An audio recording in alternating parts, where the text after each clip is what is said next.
મિત્રો, સ્વાગત છે તમારું અમારી ચેનલમાં। આજે તારીખ 21 અને રાતના તાજા હવામાન સમાચાર જોઈએ તો શક્તિ નામનું વાવાઝોડું અરબ સાગરમાં લો પ્રેશર બની ચૂક્યું છે, તેમજ આગામી દિવસોમાં છે એ સારો એવો વરસાદ અને પવન જોવા મળશે, તેને લગતી સંપૂર્ણ વાત કરીશું મિત્રો।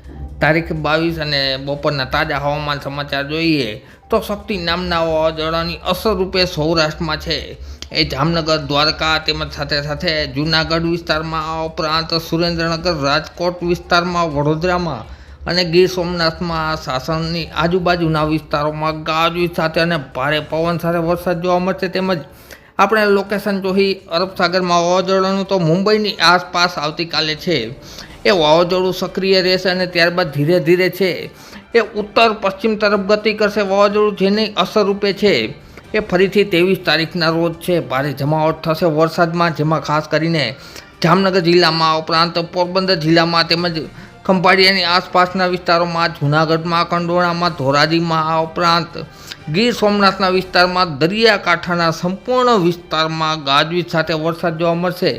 આ તરફ ગુજરાત રિજિયનની વાત કરીએ તો અમદાવાદ, ધોળકા, નડિયાદ, ખંભાત, વડોદરા, બોટાદ વિસ્તારોમાં પણ ગાજવીજ સાથે વરસાદ જોવા મળશે મિત્રો।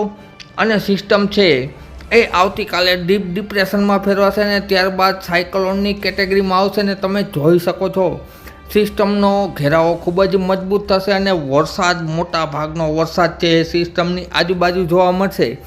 જ્યારે એક દિવસ માટે સૌરાષ્ટ્ર ગુજરાતમાં વરસાદ છે એ ઓછો થવા લાગશે મિત્રો। ત્યારબાદ 25 તારીખના રોજ ફરીથી ખાસ કરીને દરિયાકાંઠાના વિસ્તારોમાં ભારે પવન સાથે વરસાદ થવાની શક્યતા રહેલી છે, જેમાં ગીર સોમનાથ તેમજ સાથે સાથે વેરાવળ, મહુવા, ઉના, આ ઉપરાંત મહુવા, ભાવનગરની દરિયાઈ પટ્ટીમાં તેમજ દક્ષિણ ગુજરાતમાં ભારે પવન સાથે ગાજવીજ સાથે વરસાદ જોવા મળશે મિત્રો। અને વાવાઝોડું છે એ ખૂબ જ તીવ્ર બનશે અને 25 તારીખના રોજ છે એ મુંબઈ અને ગુજરાતની વચ્ચે દરિયાકાંઠામાં એકદમનું મજબૂત વાવાઝોડું સુપર કેટેગરી થવાની શક્યતા રહેલી છે મિત્રો। વધુમાં વધુ શક્યતા રહેલી છે તેને લગતી સંપૂર્ણ વાત છે એ અમે આવનારા વિડીયોમાં તમારી સમક્ષ રજૂ કરતા રહીશું। વાવાઝોડાની પળેપળની અપડેટ ખબર તમારા કામની છે। વિડીયો લાઇક તેમજ શેર કરી દેજો મિત્રો, ચેનલ સબસ્ક્રાઈબ કરી દેજો। વિડીયો જોવા બદલ ખૂબ આભાર।